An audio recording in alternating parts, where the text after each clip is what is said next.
Olá, boa noite. Hoje demorou um pouquinho para começarmos a conexão. Eu sou Eliane Moreira, jornalista, e como eu tenho falado nas minhas lives, neste momento de coronavírus, estou fazendo uma série de entrevistas abordando assuntos relacionados ao coronavírus.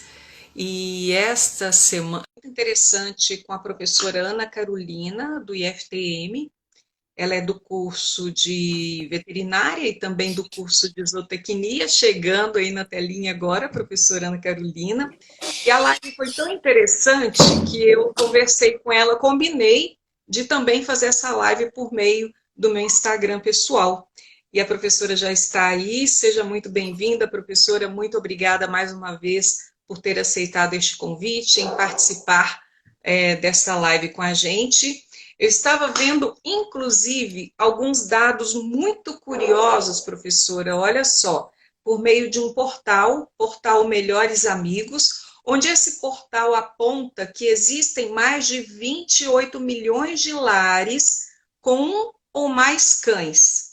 E de acordo com o IBGE, o censo de 2013, a cada 100 famílias brasileiras, 44 criam cachorros, enquanto apenas 38 têm crianças. Inclusive, se fala, são 52 milhões de cãezinhos para 45 milhões de pequenos humanos. O que está acontecendo? Os pais estão preferindo adotar os animais a terem filhos, a postergar a ideia de ter filho, professora, a senhora que é especialista nessa área, como vê isso? Em primeiro lugar, eu vou apresentar a professora, fazer uma leitura do breve currículo dela, ela que ingressou no IFTM em 2014 como professora substituta, desde 2017 atua como professora efetiva, é doutora em genética e bioquímica pelo Instituto de Genética e Bioquímica da UFO, mestre em ciências veterinárias,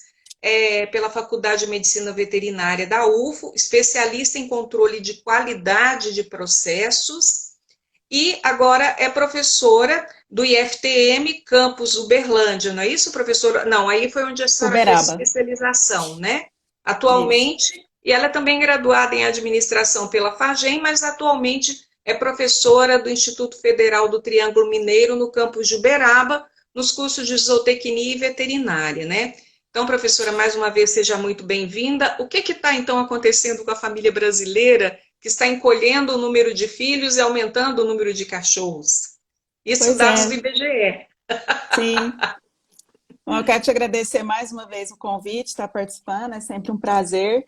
E isso realmente vem acontecendo, né? A gente vê uma ida das mulheres para o mercado de trabalho, e isso tem adiado a maternidade. E, em contrapartida, as famílias têm optado por ter pets, muitas vezes tratados como filhos, né, na família, e isso reflete hoje no Brasil que nós somos o segundo maior mercado pet do mundo, a gente só perde para os Estados Unidos. Então é uma Professora, movimentação aí muito grande, financeira e emocional, né? Porque a gente acaba se envolvendo muito com esses animais. exatamente. Olha só, a gente só pede então para os Estados Unidos. Eu queria que a senhora esclarecesse o que significa PET. Pet são animais de Exato. estimação. Ah, tá. Mas é um termo, uma denominação inglesa? Acredito que sim, acredito que é um termo em inglês. Que a gente sempre fala pet. A Adriana Quintanilha, minha amiga do Rio de Janeiro, que é mãe do Lorde, que é um Yorkshire lindo, que é o filhinho dela também. Nós temos Hoje, aqui vários papais. Hoje a gente fala muito, né, nessa questão de pai e mãe de cachorro, mas tecnicamente a gente não se refere como pais e mães, porque é, crianças são diferentes de cães, né, e de gatos e de qualquer outro pet, e a gente tem uma tendência muito natural nossa de tratar esses animais como crianças.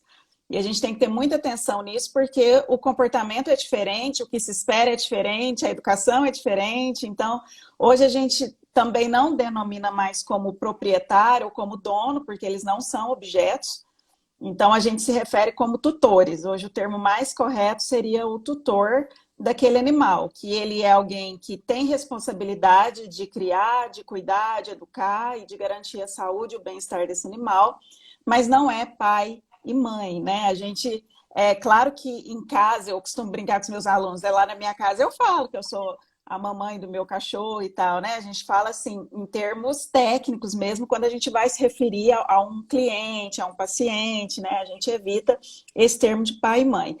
Porque esse tratar os cães como humanos pode refletir, por um lado, existem estudos que isso faz com que a gente trate melhor os animais, preocupe mais com a saúde, invista mais na saúde, na prevenção de doenças desses animais, mas, por outro lado, faz com que a gente acabe desviando o comportamento desses animais daquilo que é o comportamento natural da espécie. E isso hoje é considerado um problema, né? A gente tratar os animais esperando reações humanas e muitas vezes de criança pode trazer problemas para o bem-estar mental desses animais. Afinal, eles não são crianças, né? Eles são cães, gatos e qualquer outra espécie. Que tipo de problemas eu posso trazer para o animal, professora? Quando Em eu primeiro, trato como uma criança, por exemplo, né? a primeira coisa, uma das primeiras coisas que se reflete é a alimentação, né? Quando a gente trata a alimentação de um cão como a alimentação de um humano, a gente tem aquela tendência a oferecer um prato de comida. Então, não é que a gente vai oferecer comida especificamente para o cão, mas como que a gente oferece um alimento para um filho? A gente bota a comida dele na frente dele e deixa ele comer.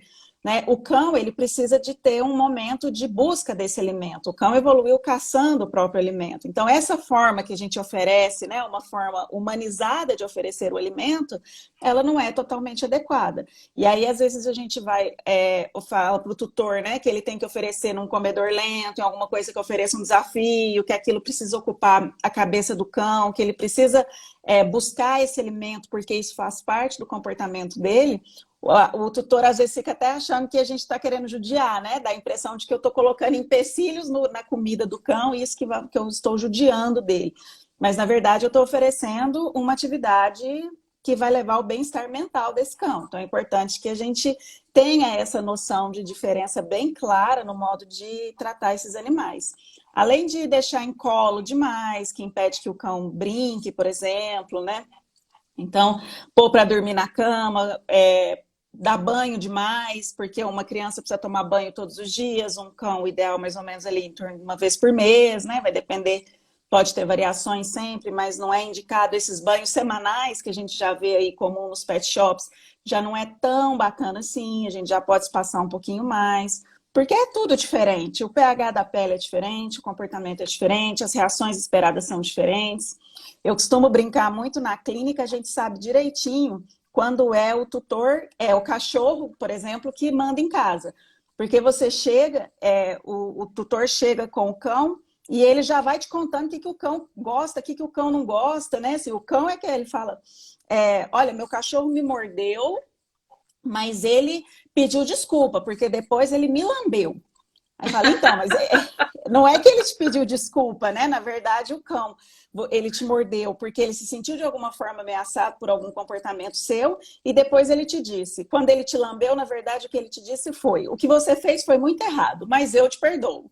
Então, quando a gente espera comportamentos humanos do animal, a gente interpreta errado muito essas reações e isso pode levar a ansiedade, né, de separação, por exemplo, o cão é um animal que pode sentir essa ansiedade, porque a gente dá um excesso de contato com esse cão, né, então tem que deixar ele ficar sozinho também em casa, é importante.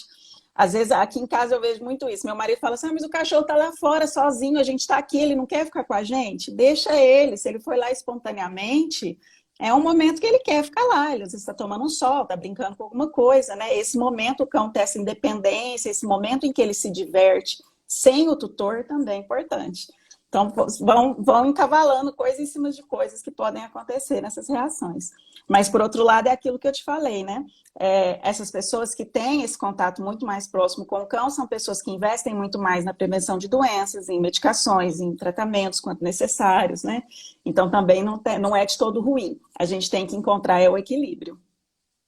Dr. Vilmar foi um dos entrevistados dessa semana, o cardiologista do hospital colocou falou que eu sou muito bem colocada essa sua fala. Ele fez um comentário. A senhora falou então da questão. Me desculpe eu tratar de senhora, mas é o costume por professora, tá? Fica à vontade. É, você falou há pouco da questão do banho, que a gente muitas vezes dá muito banho no animal, às vezes até uma vez por semana, e o ideal seria uma vez por mês. Como limpar o animal, então? Tem uma forma de higienizá-lo? Tem, hoje existem os que a gente chama de banho de gato, né? Aquele banhozinho mais a seco, alguns produtos que podem ser passados, um lenço umedecido, alguma coisa que possa ser utilizada. Obviamente, se há uma situação atípica, né? O seu cachorro fez um buraco no quintal e agora ele está lotado de terra e não é o dia do banho. Meu Deus, eu vou ter que esperar o dia do banho? Não, pode dar esse banho, né? O que a gente não recomenda é uma frequência muito exagerada, porque isso pode tirar a oleosidade da pele do cão e pode gerar algumas dermatites. Assim como deixar o cão, às vezes, com a pele úmida, né? Com o pelo úmido depois desse banho. Então é importante que a gente tenha uma recomendação quase que caso a caso, né? A gente tem essas recomendações gerais, mas às vezes alguém vai falar, o meu cachorro foi o veterinário que indicou. Existem muitos tratamentos que são medicamentosos, até para a própria dermatites, fungos e etc. Então aí você vai ter que seguir uma rotina mais frequente de banho. Mas em geral a gente vai recomendar em torno de 15 em 15 dias, ou às vezes de mês em mês, dependendo do contato que esse cão tem com a rua, né? Então se é um cão que só fica dentro de casa, e não é, a gente imagina que é um cão que não se suje tanto, que a gente pode diminuir a frequência desse banho, né? Lembrando sempre que o indicado é trabalhar com produtos que sejam adequados para a espécie, né? Porque cada animal vai ter um pH de pele específico. Então, produtos humanos para os cães pode ser prejudicial, pode gerar dermatites e outros problemas. Você falou há pouco da questão da própria alimentação do animal. Qual a alimentação correta para o meu pet? Também depende muito. Em geral, a recomendação mais básica que a gente tem hoje é uma ração, né, geralmente industrializada, porque a ração é um alimento completo. E aí, dentro dos tipos de ração, vão existir rações de melhor qualidade, rações de pior qualidade, mas também é sempre naquela máxima, né, de vamos buscar o equilíbrio entre o que o tutor consegue pagar, por exemplo, nesse caso, né, e o que o cão necessita. Todos os produtos que estão no mercado, eles são balanceados e eles são vendidos como tal.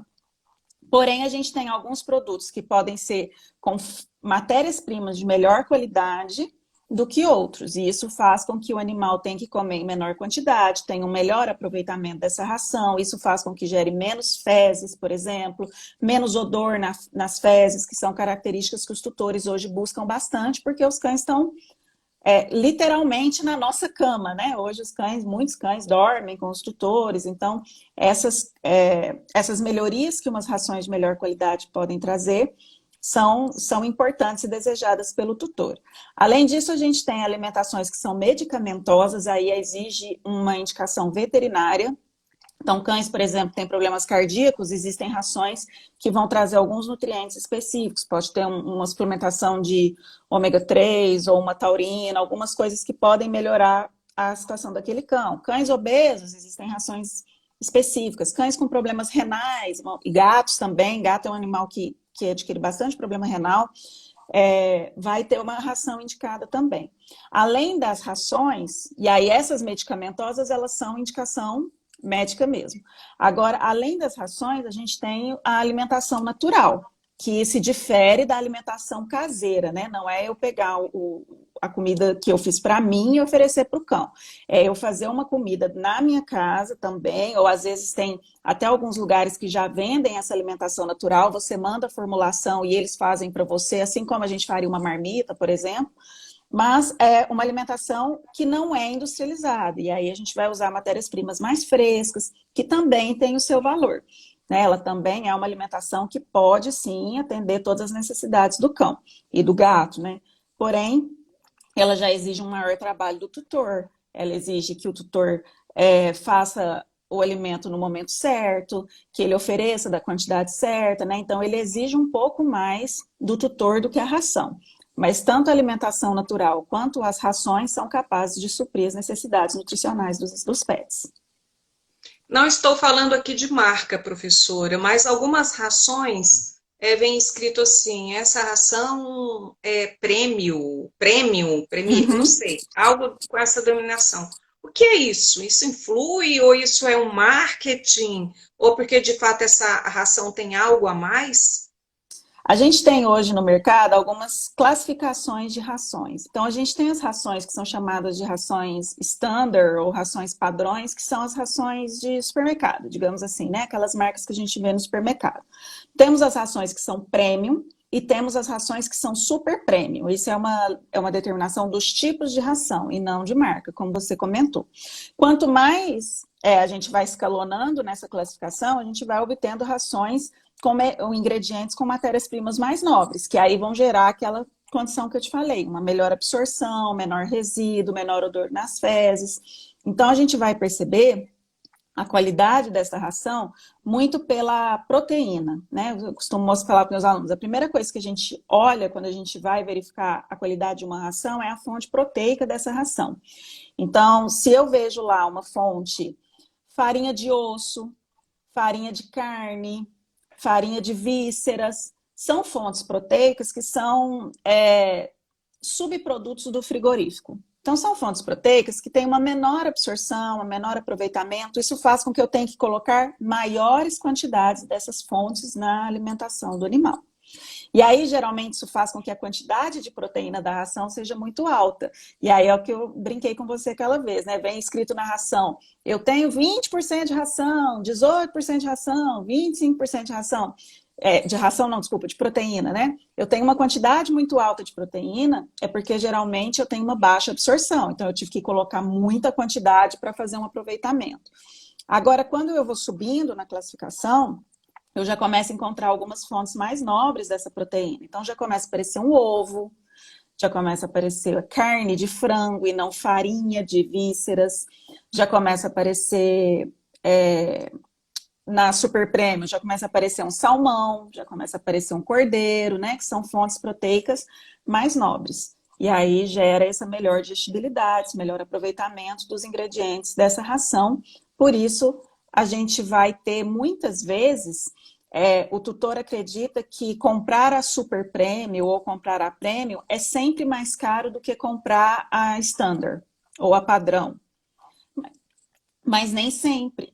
Porque, às vezes, se você observar, se você comprar lá uma marca padrão, você vai ver que seu cão, por exemplo, tem que comer 1 quilo por dia.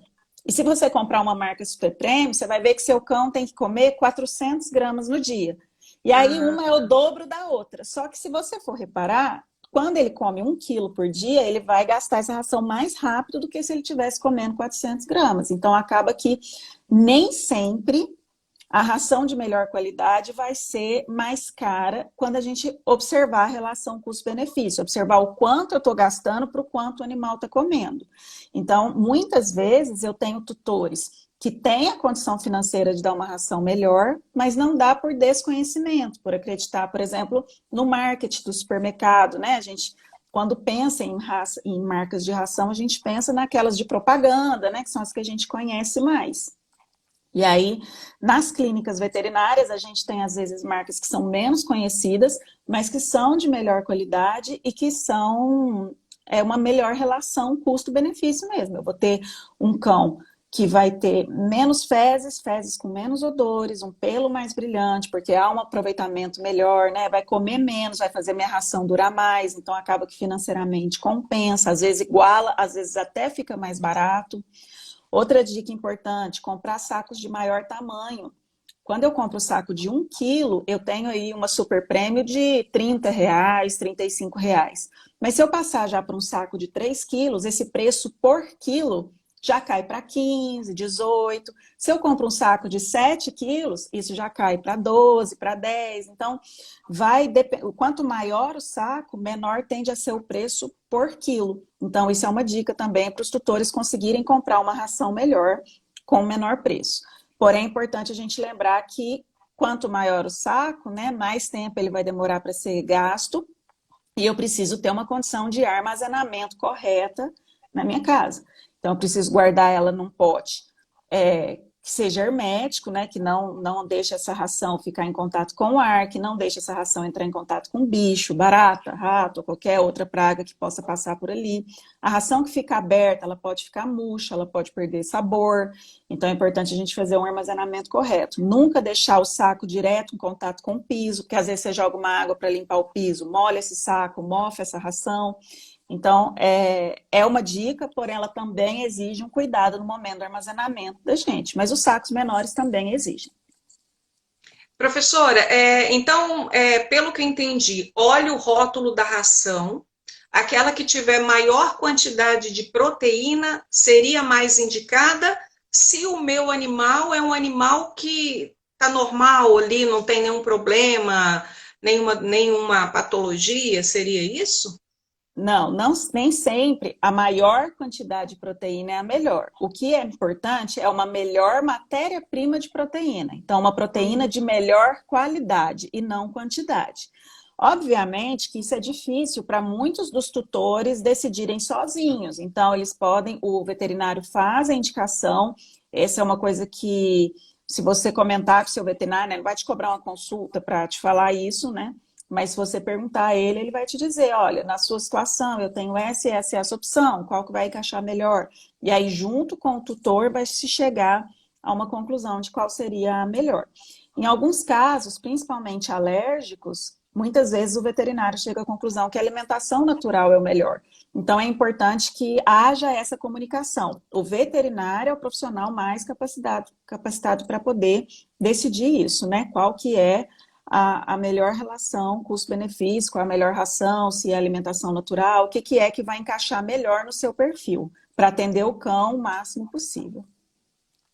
A Adriana fez uma pergunta, mas a gente vai responder essa pergunta daqui a pouquinho, Adriana, até porque antes eu vou entrar agora no assunto que a gente está vivendo, do momento, que é a questão da quarentena, né? E que tipo de comportamento esse período pode trazer para os pets, período de quarentena, essa rotina que a gente está vivendo hoje?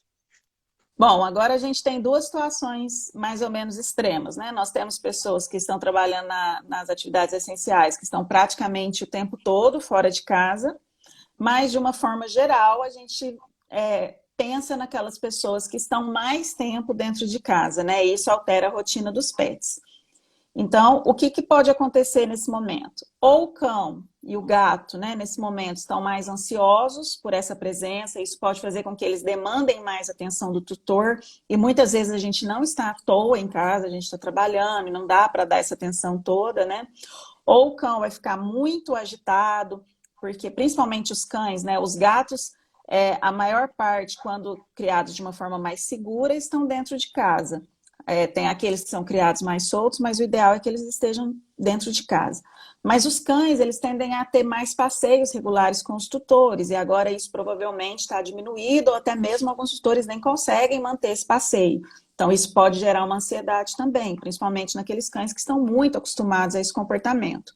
Cães que ficam muito ociosos dentro de casa, animais que ficam muito ociosos, começam a tentar gastar essa energia dentro de casa mesmo. E aí, geralmente, vão destinar essa energia a atividades que não são propícias para ele, né?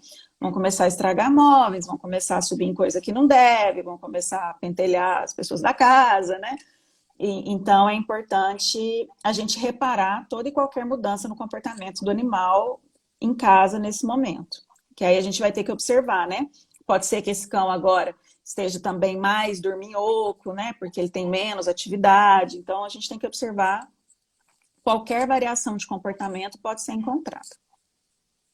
Saiu para passear com o pet. Quando volta, higieniza a patinha dele? Higieniza. Além de higienizar, em especial com álcool gel, né? Mas a gente pode higienizar com um pouco de shampoo diluído, se não tiver o álcool gel, porque às vezes está difícil de comprar mesmo, está difícil de encontrar. A gente tem que tomar alguns outros cuidados. Se por acaso pessoas passaram a mão no pelo desse cão, a gente vai limpar também essas áreas. Se foram contatos muito íntimos, né, muito próximos, né, acho que íntimo não é a palavra, mas contatos muito fortes com o cão, né, igual comentei com você aquele dia, eu levei meu cão no veterinário, muitas pessoas palparam, mexeram, seguraram, né, ele andou ali, aí é interessante avaliar a necessidade de um banho. Mas se não, pode fazer a higienização, em especial das patas, das almofadinhas da pata, né, que é chamado de coxim, e das regiões onde alguém pode ter encostado nos pelos, com álcool gel, lenços umedecidos, um shampoo diluído, qualquer coisa que tenha alguma camada de sabão, pode ajudar a deixar o vírus desprotegido e higienizar esse animal. É importante só que a gente não use qualquer tipo de sabão, né? Geralmente, se utilizar um produto neutro, dando sempre a prioridade para produtos que são específicos para o cão. Não havendo esse produto, a gente dá a opção para produtos neutros. Professora, nesse momento em que o animal fica muito tempo em casa, né, que inclusive os tutores não podem sair muitas vezes para passear, de que forma tratar o animal? Aumentar o número de brincadeiras, que sugestões de brincadeiras para poder entreter, né, esse animal que muitas vezes pode estar entediado com toda essa situação também, né? Sim, é importante que a gente enriqueça o ambiente desse animal. Tanto aumentar a interação com esse animal, né? Se assim ele demandar. Então, a gente separar um momento, né? Aquele momento que às vezes esqueceu com um animal que é do passeio, agora ele pode ser substituído por uma brincadeira dentro de casa, né?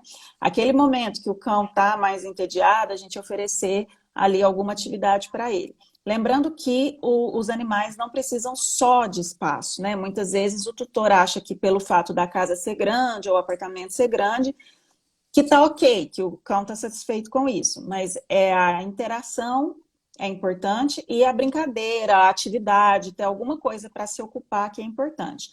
Então a gente pode usar tantos brinquedos que são vendidos já no mercado, como a gente pode tentar alguma opção caseira.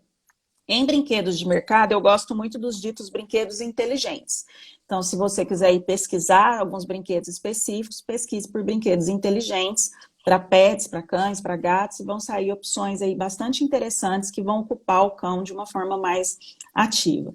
Se não houver, procure aí por comedores lentos, por brinquedos caseiros no YouTube, tem inúmeras possibilidades que podem ser feitas para ocupar esse cão. Lembrando que sempre que a gente vai comprar um brinquedo, mesmo que ele seja específico para o cão, assim como a gente compra um brinquedo para a criança, a gente se preocupa com a qualidade, com a marca daquele brinquedo, né, com qual material aquele brinquedo é feito, a gente tem que fazer isso para o cão também. Então, eu, por exemplo, eu tenho um cão que tem uma mordedura muito forte. Ele é da raça Dachshund, que é aquele salsichinha, e ele tem uma mordida muito forte, então ele estraga praticamente 100% dos brinquedos. Então é uma preocupação que eu tenho que ter, porque qualquer mordida que ele desce, o brinquedo forma uma ponta, qualquer coisa, ele pode se machucar. Agora tem outros cães que já não têm esse problema, que não são de morder o brinquedo. E aí eles suportam brinquedos de tipos diferentes. Então eu, por exemplo, eu trouxe aqui alguns exemplos. Tem essas bolinhas que são muito comuns. Aqui em casa eu compro sempre maciça, aquelas bolinhas que são vazadas por dentro. Aqui em casa elas não duram nem 30 segundos. Então aqui eu compro sempre maciça e ela tem um espaço para eu colocar um petisco. E aí, na tentativa de tirar o petisco daqui, o cão brinca por muito mais tempo do que simplesmente jogar a bolinha, né? Então ele tenta quicar a bolinha sozinho para ver se o petisco sai. Isso ocupa bastante a cabeça dele. Outro brinquedo que eu tenho aqui que eu gosto muito é esse João Bobo, né? Então eu coloco a ração aqui dentro e o cão fica batendo esse João Bobo para o petisco sair, né? Então ele tem uma areia aqui no fundo, deixa ele bem pesado, né? Então ele faz um movimento aqui de pêndulo e o cão fica horas brincando. Você vê que o meu aqui é todo mordido, vou fazer igual as blogueiras, né? Colocar aqui. Ele é todo mordido porque o meu cachorro acha que pode carregar ele. Então ele morde aqui e sai carregando. Então não é exatamente para isso que o brinquedo foi projetado, né? Mas cada cão vai utilizar da forma que ele achar. Tá tudo bem também ele usar de uma forma diferente. Uma opção caseira que a gente tem aqui também é a caixinha de ovo. A caixa do ovo bem simples, todo mundo tem em casa. E aí eu coloquei ração, que na verdade coloquei uns petiscos, nos nichos dessa bandeja. E aí o cão tem que vir e comer a ração daqui de dentro. Isso faz com que ele demore mais tempo para comer. Se o seu cão for como o meu, que pega isso aqui, balança e joga a ração toda fora, rapidinho ele acaba com o brinquedo, você pode colocar obstáculos em cima da bandeja. Então, você pode encher de bolinha, encher de alguma coisa que ele tem aqui. Para acessar a ração, descobrir como que ele vai tirar essa bolinha ali de cima. Então, são várias opções. Esse é um exemplo que eu tenho aqui, que eu gosto de usar aqui em casa, mas se você jogar aí no YouTube, você vai ver muitos vídeos que ensinam várias opções. Uma opção muito comum também é a garrafa PET, faz pequenos furos, joga a ração lá dentro e o cão vai girando aquilo na tentativa de fazer a ração sair lá de dentro. E tem que conseguir sair, né? Não pode ser sacanagem também a ração não sair de jeito nenhum, que aí o cão também acaba desinteressando. Tem que ter essa recompensa durante a brincadeira. Então é importante que a gente ocupe o cão com atividades que sejam divertidas, né? Ele vai gastar não só energia física, como energia mental também. Isso vai deixar ele mais tranquilo, menos ansioso, mais calmo. E também ajuda no desenvolvimento cognitivo desse cão, né? Ele vai ficando mais espertinho quando ele é desafiado. É igual a gente mesmo, né? Se a gente para de estudar, a gente vai acomodando, a gente vai ficando mais lerdinho, né? Tem que estar sempre em atividade, sempre em movimento. Professora, eu vou fazer agora a pergunta então da Adriana, que ela disse que com a frequência dela e o esposo em casa, o cachorro está se apegando muito ao casal. E ela está preocupada no momento que ela tiver que voltar à rotina do animal ficar sozinho, né? E aí, que dica que a senhora daria para depois desse período de quarentena a gente fazer esse trabalho inverso, né?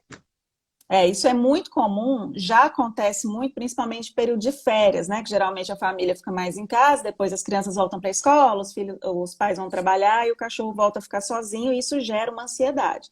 Então, mais uma vez, é importante que a gente estimule atividades. Primeiro, deixar o cão no máximo de rotina possível.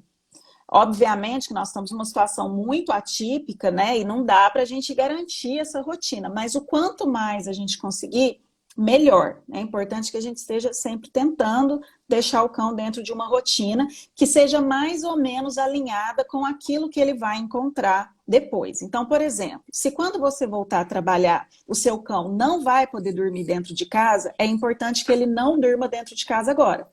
É importante que ele já vá dormir aonde ele vai ter que ficar depois.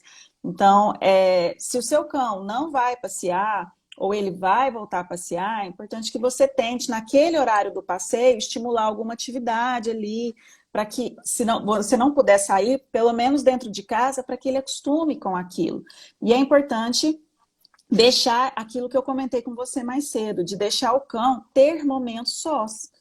Então, deixar com que ele brinque sozinho um pouco, né? Desde que seja espontâneo dele, não tem problema nenhum, né? Então, se ele tá... Porque muitas vezes a gente faz isso. Como a gente está em casa, a gente vê o cão lá fora, vai lá chamar. Uai, por que ele está lá fora? Tem que ficar aqui comigo, né? Então, deixa o cão ter essa atividade sozinho também. Porque depois, na hora que eu voltar, é algo que ele está tranquilo em fazer. Então, é importante... essas são algumas dicas, né? E sempre acompanhando qualquer mudança de comportamento. Mas quanto mais a gente conseguir garantir uma rotina agora e manter atividades e ações, né, que o cão vai poder fazer, vai se manter pós-quarentena, o quanto antes a gente já inserir isso na rotina dele, menos traumático vai ser. A Maria Clara está colocando aqui, professora, que ela acompanhou outra live e ela saiu de casa, deixou os brinquedos espalhados para ele ficar intertido, né? Só que ela disse que quando voltou, os brinquedos estavam do mesmo jeito na sala e ele estava ansioso, mordendo muito a patinha. E aí, que dica, que orientação? É um Nesse cachorro caso, ansioso. acho que ela que está falando aqui, não sabe se tem que chamar um adestrador. Talvez seja Ela uma que está falando opção. aqui. É importante que, às vezes, o cão, a ansiedade dele não vai ser direcionada para o brinquedo. Em especial, se ele nunca tiver visto esse brinquedo antes, ou se ele não gostar, ou se aquele brinquedo não for legal para ele, né? A gente tem que ir testando.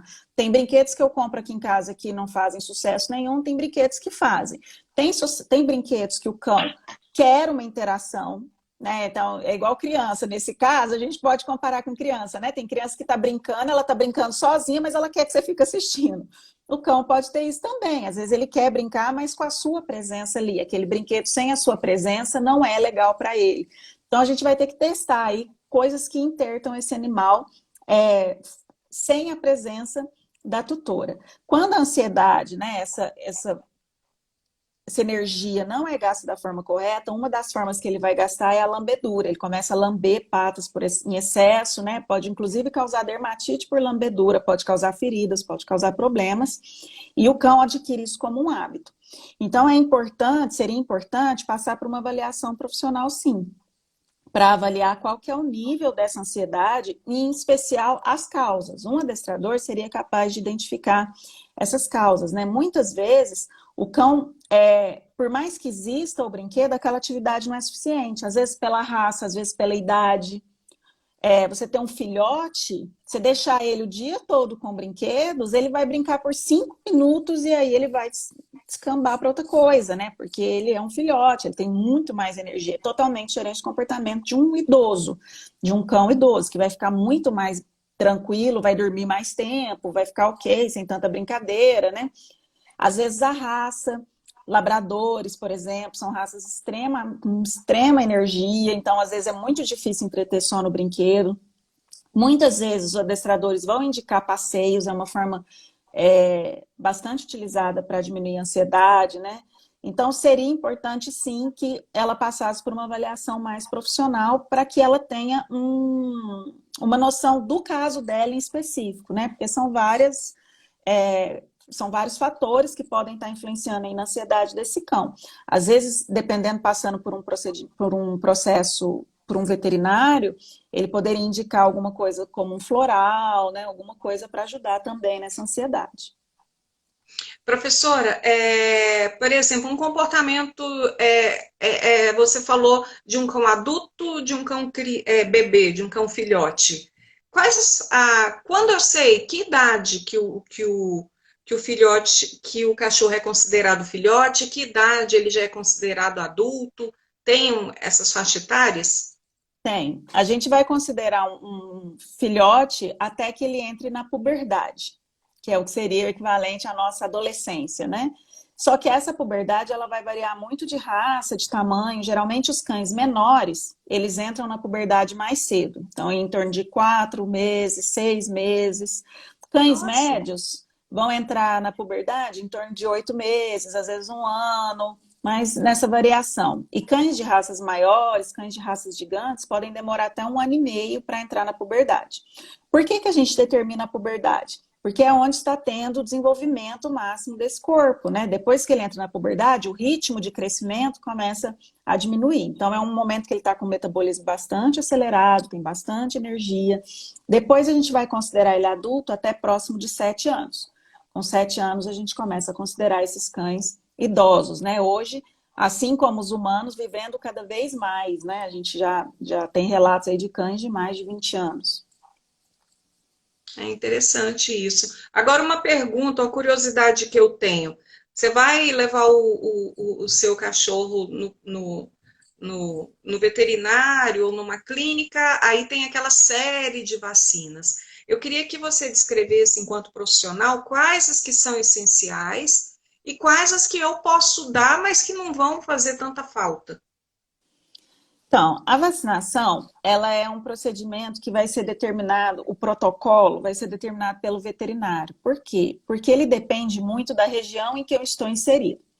Então, nos Estados Unidos, eu tenho a incidência de determinadas doenças. No Brasil, eu tenho incidências de outras, né? Às vezes, de um estado para o outro, pode variar a incidência de uma doença ou de outra. O que a gente tem hoje como um protocolo básico de vacinas para os cães, por exemplo, seria a V8 ou a V10, que vai englobar aí de 8 a 10 doenças, e a raiva. Então, a gente faria 3 doses iniciais, depois a gente repetiria isso anualmente. Existem outras vacinas que a gente vai avaliar.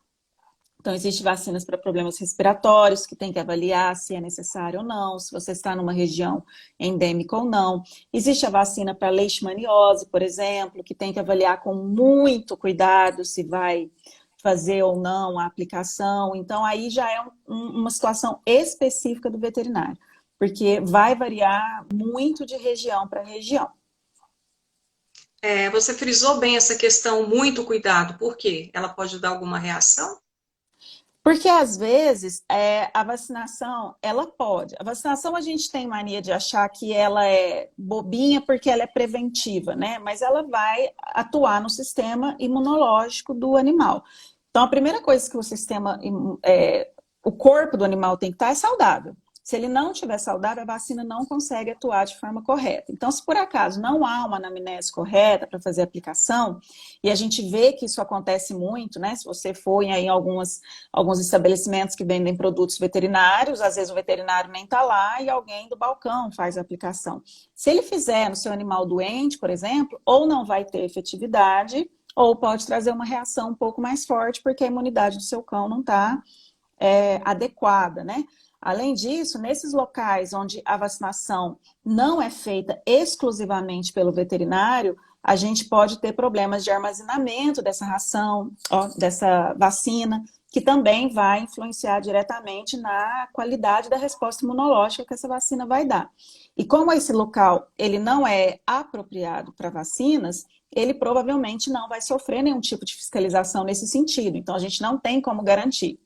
Se você faz a vacinação em um local que não há essa garantia, se por acaso o seu animal adoece, você não tem nem mesmo para quem reclamar. Então, é importante que ela seja feita sempre em clínicas veterinárias, feitas com a presença do veterinário, assinado pelo veterinário, cartão de vacinas, porque podem ter reações ou pode ser uma vacina que não vai ter efetividade. Aí, às vezes, você acha que o seu animal está protegido e, na realidade, ele não está. É muito comum a gente ver animais que às vezes apresentam sinais clínicos de determinadas doenças que, em tese, eles estão vacinados. E aí você vai investigar, né, como foi feita a vacinação, há alguma falha nesse processo aí. E aí a gente fica de mãos atadas, porque você não tem nem como reclamar. Como é que você vai reclamar para a empresa que a vacina dele não funcionou, se você não fez a vacinação por um procedimento correto, né? Então é importante deixar claro isso. A vacinação, ela não é ela é um procedimento de fácil aplicação, porque é uma via subcutânea na maior parte das vezes, mas ela é um procedimento sério, que precisa ser feita com uma técnica correta, com a anamnese do animal, por isso que ela deve ser feita exclusivamente pelo veterinário. Professora, agora eu já fiz essa pergunta na outra live, eu vou fazer novamente, que tem outras pessoas aqui acompanhando que não acompanharam a outra live. O coronavírus, o animal pode também ter a Não, Covid-19? Não. não. Os animais não são acometidos pela Covid-19. Assim como eles não são capazes de transmitir a Covid-19 para nós humanos. A transmissão é feita de humano para humano e pode ser feita por alguns objetos. Nesse sentido, se alguém contaminado, positivo para Covid, toca no meu cão, toca no meu gato, e eu em seguida toco nesse pelo, eu posso me contaminar. Mas aí a contaminação não veio do animal, a contaminação veio da outra pessoa. Né? Assim como seria se eu tocasse num garfo, se eu tocasse num copo, em qualquer outro objeto que essa pessoa contaminada tivesse contato. O que nós temos hoje são alguns relatos de alguns animais que foram diagnosticados, né, com a presença do vírus, mas foram animais que não apresentaram nenhum sintoma e que eles tinham um contato muito próximo com tutores que estavam contaminados. Então, eles não foram capazes de transmitir isso, nem de ficar doentes. Então, não, os animais não, hoje, né, pode ser que depois se encontrem novas informações, mas hoje a informação oficial da Organização Mundial de Saúde é que não, os animais não são capazes de pegar a Covid-19 e não são capazes de transmitir para humanos. Outra pergunta, aproveitando esse gancho, que doenças que são transmitidas por ser humano? Do gato, do cachorro, dos animais mais comuns que a gente tem em casa? Tá, a principal doença, a mais grave delas é a raiva, né? Que a gente tem a transmissão. Hoje ela é considerada praticamente erradicada em função da vacinação desses cães, por isso que é muito importante que a gente faça a vacinação dos cães. Mas qualquer doença que a gente chama de zoonose são doenças que são transmissíveis dos animais para os humanos. Mas para os cães, hoje, a raiva seria a mais relevante, né? Existem outras, mas com pequenas condições de higienização, por exemplo, a gente consegue se manter saudáveis em contato com esses animais. No caso do gato, por exemplo, a gente vê muito falar da toxoplasmose, né? A gente vê muitas grávidas tendo que ficar longe dos gatos ou doando os gatos, mas o gato ele não transmite a toxoplasmose para uma mulher grávida ou para outra pessoa simplesmente por existir ali perto, né? O que vai acontecer é um animal contaminado com toxoplasma, se eu tocar as fezes desse animal, e aí eu toco na boca, né? Com a mão suja e passo na boca, aí eu posso me contaminar. Então, não é bem o gato, né? Aí já é uma condição mais de higiene, de manejo desse gato. Então, as grávidas, em especial, por exemplo, não precisam se livrar dos gatos por conta disso. Basta ter ações de higienização, limpar sempre a caixa de areia. Se tiver outra pessoa para limpar para você, né, você é a grávida e não quer ter contato, coloque outra pessoa para fazer a higienização dessa caixa de areia. Mas se tiver que ser você mesmo, é só você e o gato em casa, fazer sempre a limpeza da mão, a higienização dessa mão e não tocar no rosto, né? Para garantir essa infecção. Para que ela não ocorra, né? Na verdade. Sim. Professora, você falou agora há pouco de alguns comportamentos que o animal demonstra. Por exemplo, um animal que morde demais, você entra dentro de casa e ele começa a morder seu pé. O que pode ser isso? Que sinal é esse? É para ele mostrar que o território é dele, já que você falou lá no comecinho que a gente está com essa tendência de tratar o animal como um filho, como uma pessoa, né? Seria isso? É algum sinal para mostrar que o território é dele? Pode ser que sim, dependendo da forma com que aquele cão enxerga aquele ambiente. Se você, para ele, é uma ameaça, pode ser que ele tente mostrar que ele é o dono daquele território, né? Uma coisa que os cães fazem muito, que às vezes gera muito constrangimento do tutor, é subir em alguém na visita, né? Sobe na perna da visita e fica movimentando ali daquela forma constrangedora. Sim. E aí muitas vezes a visita fala, ai meu Deus, isso aqui tem algum comportamento sexual. Mas nem sempre, a maior parte das vezes, esse comportamento é de território. Ele está querendo subir na visita dizendo, você está debaixo de mim aqui, tá? Eu que mando, esse lugar é meu e eu tô te mostrando, fazendo com que você fique imóvel a mim, né? Que você não lute comigo.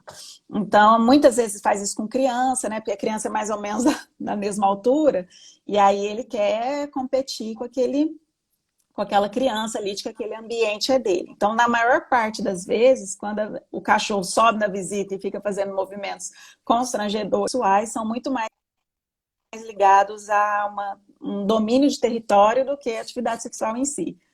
Então, pode ser que sim, o cão, quando ele te morde, assim que ele chega, pode ser sim uma reação de território, né? Eu quero mostrar que esse território é meu e você é uma ameaça.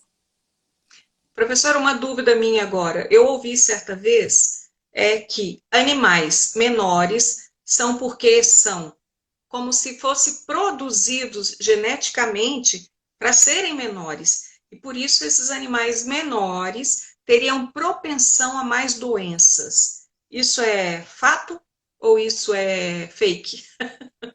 Não, isso é até um fato. A gente tem uma característica de que nós humanos, a gente gosta de feições infantis.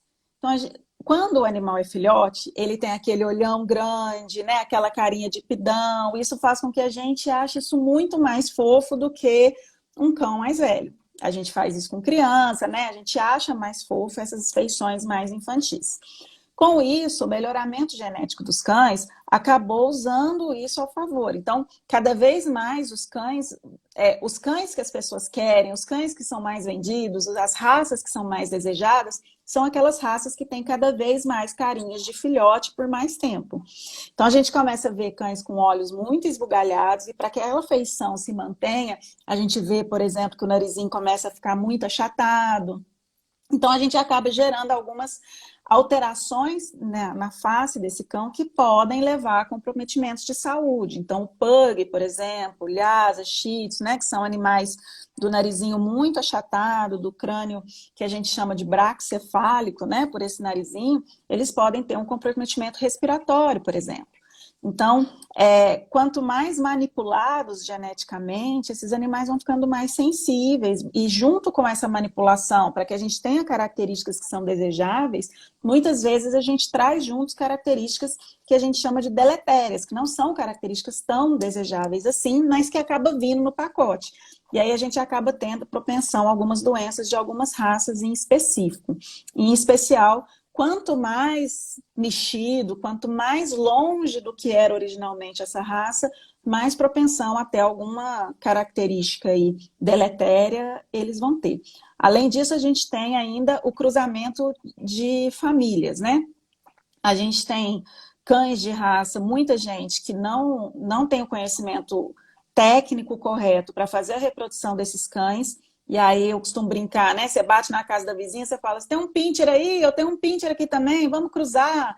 E às vezes cruzam animais que não são compatíveis geneticamente. Tem algumas pelagens, por exemplo, que não podem se misturar, porque vão trazer maiores problemas. Tem animais que não são compatíveis em tamanho, então às vezes o macho é muito grande para a fêmea, aí o filhote fica muito grande, a fêmea vai ter dificuldade no parto. Às vezes tem cruzamento de família, você tem lá na sua casa um pincher, aí você cruza, fica com o filhotinho, esse filhotinho cresce, cruza com a mãe, aí vai cruzando tudo dentro de família. Isso também traz bastante problema ao longo das gerações para esses animais, eles vão ficando ou muito sensíveis de manejo, ou muitas vezes eles nem vingam, pode acontecer de alguns filhotes nem conseguirem sobreviver, quanto mais dentro da família esses cruzamentos ficam. Então, em parte, sim, é verdade, que se eu tenho esses animais menores, que são animais que geralmente a gente manipula mais, né? A gente altera mais geneticamente, e isso, feito de maneira incorreta, a gente pode trazer mais efeitos deletérios, que vão se refletir em problemas para esses cães. O Lorde hoje, que é o Yorkshire da minha amiga Adriana, está sendo a estrela aqui da live, né? Olha só, ela está perguntando, é um macho, Yorkshire macho, que às vezes ele fica com a boca tremendo. Por que será que isso acontece? Eu já percebi também que o da minha filha, que é um Yorkshire, Você eventualmente ele travou. fica... Você travou, repete, por favor. Ela está perguntando, a Adriana, ela tem um Yorkshire macho. Ela está perguntando por que eventualmente ele fica com a boquinha trêmula, tremendo. O que pode ser isso? E a minha filha também tem um Yorkshire e ela já observou isso com frequência, dele ficar com a boquinha tremendo, como se ele tivesse, sabe? Não imitei direito o Juca, mas ele fica com isso aqui tremendo. Bom, eu particularmente não conheço essa característica como alguma característica específica de Yorkshires, né? O da sua filha também é York. Mas pode ser, de uma forma geral, pode ser alguma forma de manifestar uma ansiedade, alguma coisa nesse sentido. Aí, nesse caso, ela teria que procurar também algum adestrador que pudesse ajudá-la mais do que eu. Nesse caso, eu vou ficar devendo. Tá.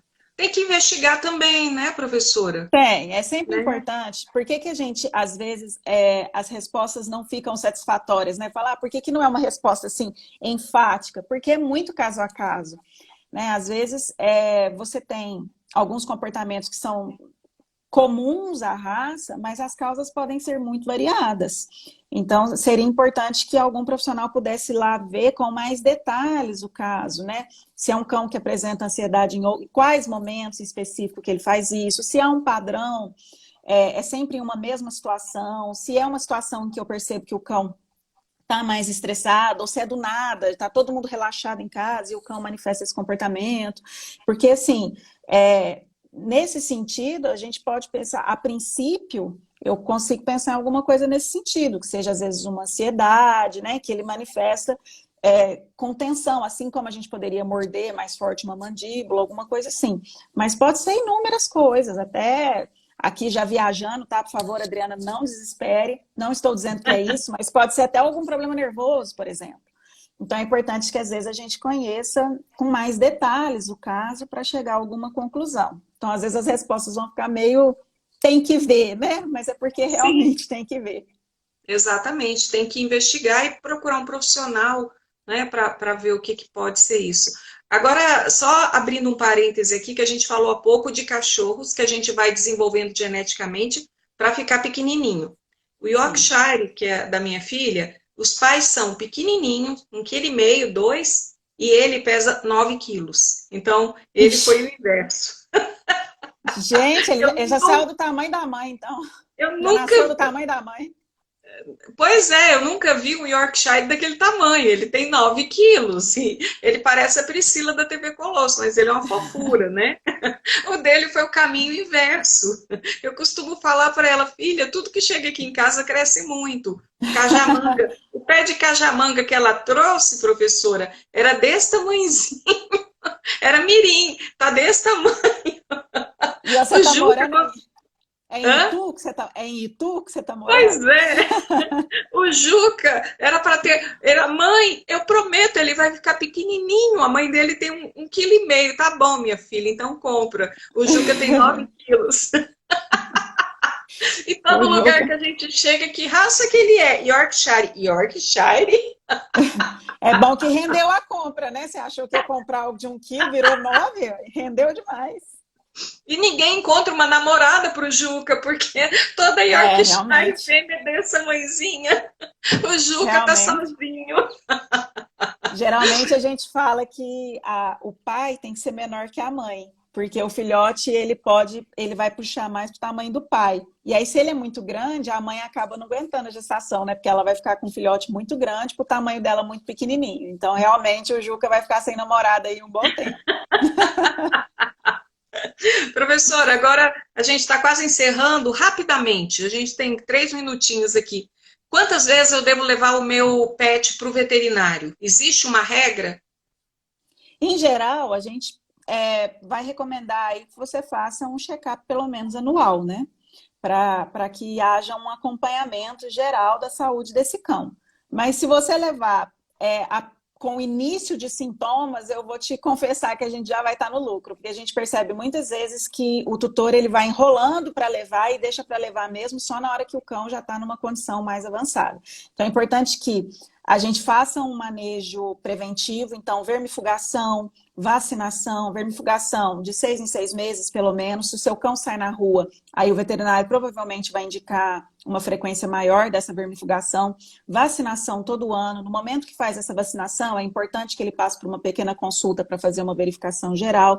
Mas na percepção de qualquer sintoma, qualquer mudança de comportamento, qualquer indício de dor, qualquer coisa, levar imediatamente, não esperar a situação agravar. Porque às vezes já chega lá para a gente com o cão em dor extrema ou em uma situação já com um caso muito grave, muito avançado, porque o tutor ficou enrolando, ficou tentando resolver em casa. E aí muitas vezes a gente agrava a situação. Olha, minha mãe fazendo um comentário aqui tão indelicado, a minha mãe falando assim, mas ele tem uma namorada que é almofada. Acontece, acontece. Almofadas sofrem nesse país. Professor, olha só, eu quero encerrar então agradecendo a sua participação. A gente tem mais 1 minutinho só e vou deixar então a palavra com você. Muito obrigada, foi fantástica. Você é fantástica, extremamente esclarecedora, fala de uma forma prática, didática, muito tranquila. Adorei. Vou deixar essa live salva. Vou ver se eu consigo deixá-la no meu IGTV, não sei, depois eu mando o link também. E muito obrigada. Deixa com você então o encerramento. Eu que agradeço mais uma vez poder participar com você, sempre um prazer, sempre que eu puder contribuir, estou à disposição. E obrigada a todo mundo que participou, eu vi alguns amigos entrando aí também, mas obrigado por todo mundo ter participado, obrigadão pelo convite. Obrigada, gente, também pela participação. Um beijo, beijo, professora. Lembrando que amanhã eu vou fazer uma live sobre imposto de renda, né? Quem tiver dúvidas, que mande perguntas. E obrigada, professora. Beijo. Beijo, tchau.